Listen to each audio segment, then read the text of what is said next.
So a lot of you know that I talk about energy quite a bit. Some of you don't necessarily know what energy is, but I've got a really simple one that you can use when you're working with your dog. So I had a really good example the other way. Barky dogs. Barky dogs, this is brilliant for Barky anxious or Barky excited. Either one, it's fine. So I had a really good example the other day. Very, very Barky spaniel.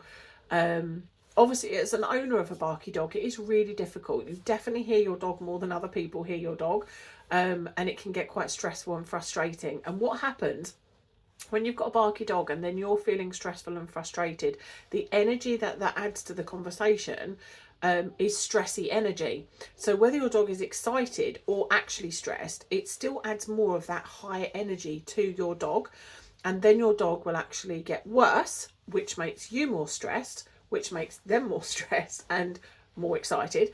And it goes round and round in this little loop. So we need to look at ways of breaking the loop when the energy that we're sharing isn't beneficial to us or our dog.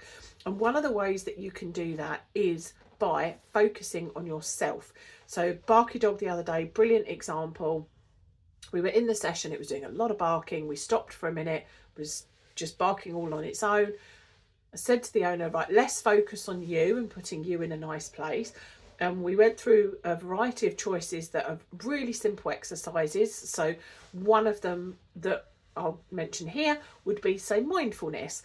Because when you're concentrating on your dog, you can hear the barking, you can feel the stress, you're in the stress loop, and you add to it.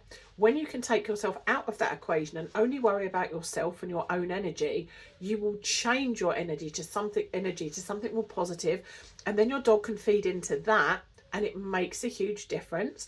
So we basically did a bit of mindfulness, which was really simple. It was the 5, 4, 3, 2, 1, which is what are 5 things that you can see, what are 4 things that you can hear, what are 3 things that you can touch, what are 2 things you can smell, what is 1 thing you can taste. And on each one of those, you don't necessarily massively need to go into those things. You can do enough just to kind of pick them out. If you wanted to go a little bit deeper, you could think about maybe the colour they are or whatever, but at a very base level, you'd go, right, I see leaves on the trees, which, oh, I also see the trees. So you've got 2 there straight away. But what happens is, as you start to work through them, you can't help but move into that and away from what's happening with your dog. And so your energy changes into one where you're concentrating on something else, and it calms down the frustration that you're feeling.